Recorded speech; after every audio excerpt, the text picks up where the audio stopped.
Next, 10th one. Check the relation reflexive, symmetric, and transitive on the set A are the elements like 1, 2, 3, 4.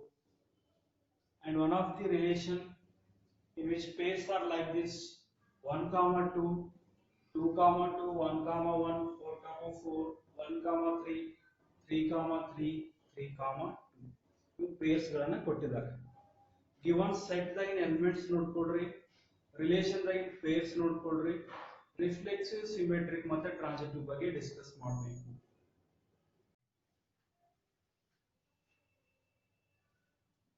So now the elements of this set A are 1, 2, 3, 4, and in R pairs are like this 1, comma 2, 2, comma 2, 1, comma 1, 4, comma 4, 1, comma 3, 3, comma 3, 3, comma 2 are the pairs of the relation. Yes. So ಇವಾಗ ಇದು reflexive ಆಗ್ತದೆಲ್ಲ discuss ಮಾಡೋಣ. Reflexive relation ಆಗಬೇಕು ಅಂತಂದ್ರೆ given set ದೊಳಗೆ ಎಷ್ಟು elements ಅವ ಅಷ್ಟು elements ಡಬ್ಲೆಟ್ಗಳು R ದಾಗ ಇರಬೇಕು. Is it clear? ರಿಫ್ಲೆಕ್ಸಿವ್ ಆಗಬೇಕು ಅಂತಂದ್ರೆ ಗಿವನ್ ಸೆಟ್ ಒಳಗೆ ಎಷ್ಟು ಎಲಿಮೆಂಟ್ಸ್ ಅವ ಅಷ್ಟು ಎಲಿಮೆಂಟ್ಸ್ ಡಬ್ಲೆಟ್ಗಳು ಆರ್ ದಾಗ ಇರಬೇಕು. ಅಂತಂದ್ರೆ 1 means 1, comma 1, one element doublet ಸಿಕ್ತು, 2 ಅದರಿ, ಓಕೆ 2, comma 2, ಇನ್ನೊಂದು ಎಲಿಮೆಂಟ್ ಡಬ್ಲೆಟ್ ಸಿಕ್ತು, ನೆಕ್ಸ್ಟ್ ಇಲ್ಲಿ 3 ಅದ, ಓಕೆ ಈ ಎಲಿಮೆಂಟ್ ಡಬ್ಲೆಟ್ ಏನಾಗ್ತದೆ 3, comma 3, ನೆಕ್ಸ್ಟ್ ಇಲ್ಲಿ 4 ಅದರಿ, ಸೊ ಆ element ಡಬ್ಲೆಟ್ 4, comma 4.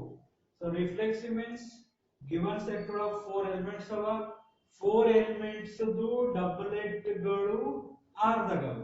Therefore R is reflexive. ಇದು reflexive relation ಅದ. Since why it is reflexive? Since 1, comma 1, 2, comma 2, 3, comma 3, 4, comma 4 all are belongs to the relation. That is the reason R is reflexive. Is it right? Given set ಒಳಗ 1, 2, 3, 4 ಇದ್ದವು, ಪ್ರತಿಯೊಂದು elements ಡಬ್ಲೆಟ್ ಅಂದ್ರೆ 1, 1, 2, 2, 3, 3, 4, 4 all are present in the relation. Therefore it is called as reflexive. So ಇದು reflexive relation ಆಗ್ತದೆ. So next one about symmetric. Reflexive means given set ಒಳಗೆ ಏನಿರ್ತಾವ ಪ್ರತಿಯೊಂದು ಡಬ್ಲೆಟ್ಗಳು R ದಾಗ ಇರಬೇಕು, ಅದು ರಿಫ್ಲೆಕ್ಸಿವ್. ಸಿಮೆಟ್ರಿಕ್ ಅಂತಂದ್ರೆ ರಿಲೇಷನ್ ದಾಗ ಏನ್ ಪೇರ್ ಇರ್ತಾವ ಪ್ರತಿಯೊಂದು ಎ ಬಿ ಗೆ ಬಿ ಎ ಇರಬೇಕು. ಸಪೋಸ್ ಇಲ್ಲಿ 1, comma 2 ಎ ಬಿ ಅನ್ಕೋ, ಅದ್ರ ಬಿ ಎ ಏನಾಗ್ತದ 2, comma 1 ಅದ ಏನ್ ನೋಡ್ಕೊಳ್ರಿ 1, comma 2 ಎ ಬಿ ಅದ, ಅದರ reverse pair 2, comma 1 B A ಆಗ್ತದೆ. ಎ ಬಿ 1, comma 2 ಅದ, ಬಿ ಎ 2, comma 1 ಆಗ್ತದೆ. ಇಲ್ಲೆಲ್ಲರೂ ಪ್ರೆಸೆಂಟ್ ಅದ ಏನು ಇಲ್ಲ, ಸೊ ಇಲ್ಲೇ ಫೇಲ್ ಆಯ್ತು. ನೀವು ನೆಕ್ಸ್ಟ್ ಯಾವುದು ಚೆಕ್ ಮಾಡೋ ಅವಶ್ಯಕತೆನೇ ಇಲ್ಲ. ಅರ್ಥ ಆಗತ್ರಿ? 1, comma 2 ಎ ಬಿ ಅದ, ಅದರ ಬಿ ಎ ಏನೈತ್ರಿ 2, comma 1. Okay sometimes 1, comma 2 A B 2, comma 1 B A present ಇತ್ತು ಅಂತ ತಿಳ್ಕೊಳ್ರಿ, ಅವಾಗ ನೆಕ್ಸ್ಟ್ ಹೋಗ್ಬೇಕು 2, comma 2 ಎ ಬಿ ಅದ, ಅದರ ರಿವರ್ಸ್ ಪೇರ್ ಏನಾಗ್ತದೆ 2, comma 2. ಎಸ್ ಎಸ್ ಅದು ಕಂಪ್ಲೀಟ್ ಆದ್ಮೇಲೆ ನೆಕ್ಸ್ಟ್ ಮತ್ತೆ ಮುಂದಿನ ಪೇರ್ಗೆ ಹೋಗ್ಬೇಕು 1, comma 1 ಅದರ reverse B A 1, comma 1, 4, comma 4 ಅದರ ರಿವರ್ಸ್ 4, comma 4 ಬಿ ಎ, ಅದು ಕಂಪ್ಲೀಟ್ ಆದ್ಮೇಲೆ ಅಲ್ಲಿ ಬಿಡೋಣ ನೆಕ್ಸ್ಟ್ ಹೋಗ್ಬೇಕು 1, comma 3 ಎ ಬಿ ಅದ, ಅದರದ್ದು ರಿವರ್ಸ್ 3, comma 1 ಅದ ಏನು ಇಲ್ಲ. ಸೊ ಅಂದ್ರೆ ಇದು ಸಿಮೆಟ್ರಿಕ್ ಆಗಲ್ಲ. ಒಂದ್ ವೇಳೆ 3, comma 1 ಇತ್ತು ಅಂದ್ರೆ ಮತ್ತೆ ಮುಂದಿನ ಪೇರ್ ಚೆಕ್ ಮಾಡಬೇಕು 3, comma 3 ಅದರದ್ದು ರಿವರ್ಸ್ 3, comma 3 ಮತ್ತೆ ಮುಂದಿನ ಪೇರ್ ಚೆಕ್ ಮಾಡಬೇಕು 3, comma 2 ಅದರದ್ದು ರಿವರ್ಸ್ 2, comma 3 ಅದನ್ನ ನೋಡಬೇಕು.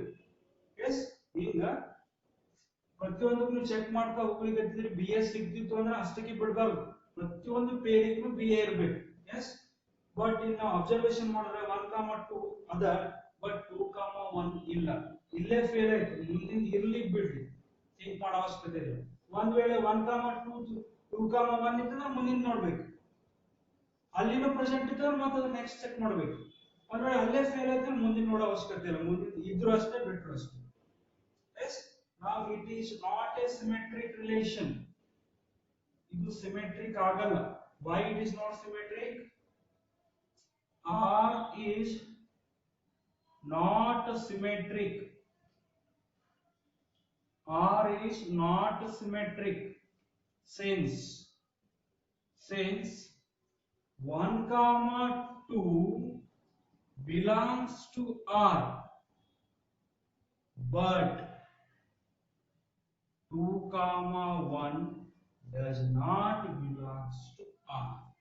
1, 2 AB ಅನ್ಕೊಂಡಿವಿ, ಅದು ರಿವರ್ಸ್ ಪೇರ್ ಇರಬೇಕು B, A, ಬಟ್ ಅದು ಆಗದಲ್ಲಿ ಇಲ್ಲ.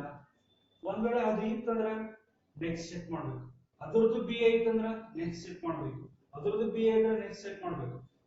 ಯಾವ ಪೇರಿನ B ಸಿಗಲ್ಲ ಅಲ್ಲಿಗೆ ಬಿಟ್ಬಿಡಿ, ಇಟ್ ಇಸ್ ನಾಟ್ ಸಿಮೆಟ್ರಿಕ್. ಸಿಕ್ತಿತ್ತು ಪ್ರತಿಯೊಂದು ಪೇರಿಗೂ B ಸಿಕ್ತಿತ್ತು ಅಂದ್ರೆ R is symmetric ಅಂತ ಬರೀ. Is it clear?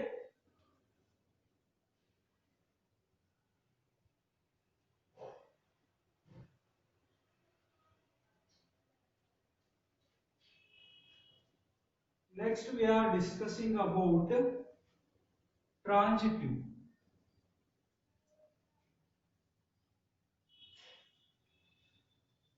Transitive.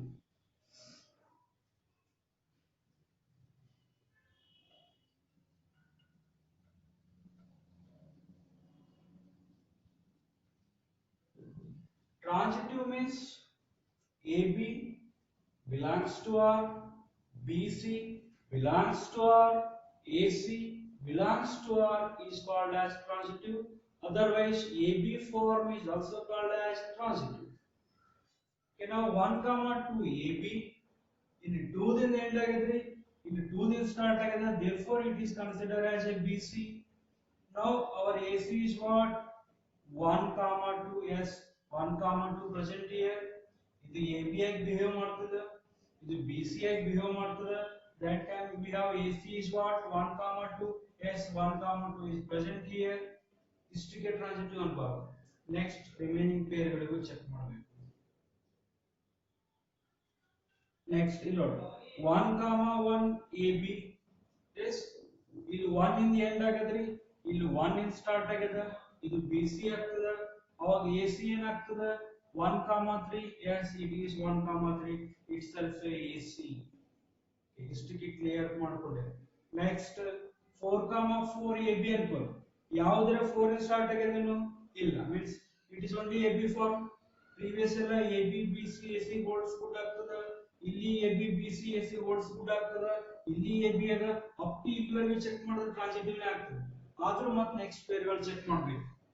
3, 3 AB ಅನ್ಕೋರಿ, 3 ದಿಂದ ಎಂಡ್ ಆಗ್ಯದ, 3 ದಿಂದ ಸ್ಟಾರ್ಟ್ ಆಗ್ಯದ, BC ಅನ್ಕೋರಿ, ಅವಾಗ AC ಏನಾಗ್ತದ? 3, 2 itself a AC. yes, ಪ್ರತಿಯೊಂದು AB BC ಗೂ AC ಸಿಗ್ತದ, that is called as transitive. ಕೆಲವು ಬರೀ AB ಫಾರ್ಮ್ ದಾಗವ, that is also called as transitive. so ಇಲ್ಲಿ AB BC AC ನು ಆಗ್ತದ, only AB ಫಾರ್ಮ್ ಆಗ್ತದ. AB ಪ್ರೆಸೆಂಟ್ ಇದು, BC ಪ್ರೆಸೆಂಟ್ ಇದು, AC ಇಲ್ಲ ಅಂತ ಯಾವುದು ಇಲ್ಲ ಇಲ್ಲಿ. ಹೌದಾ? ಎಲ್ಲಿ AB BC ಅವ ಅಲ್ಲೆಲ್ಲ AC ಅವ, ಎಲ್ಲಿ AB ಅದ ಬರೀ AB ಅದ, ಅದಕ್ಕೆ BC ಪೇರ್ ಇಲ್ಲ. so therefore it is called as transitive. R is transitive since 1, 2 belongs to R, 1, 2 R dagada, 2, 2 belongs to R, 2, 2 belongs to R. This implies that 1, 2 is also belongs to R. A, B, B, C. That time you have A, C is also present in R. That is the reason R is called as symmetric. Sorry, R is called as transitive. R is called as transitive. AB present ada, BC present ada, so that time AC also present ada, therefore it is called as transitive, reflexive, symmetric and transitive. So it is only ಏನಾಗ್ತದ್ರಿ reflexive ಆಗ್ತದ, symmetric ಆಗಲ್ಲ, transitive. This is about the 10th one. So again I will continue in the next class.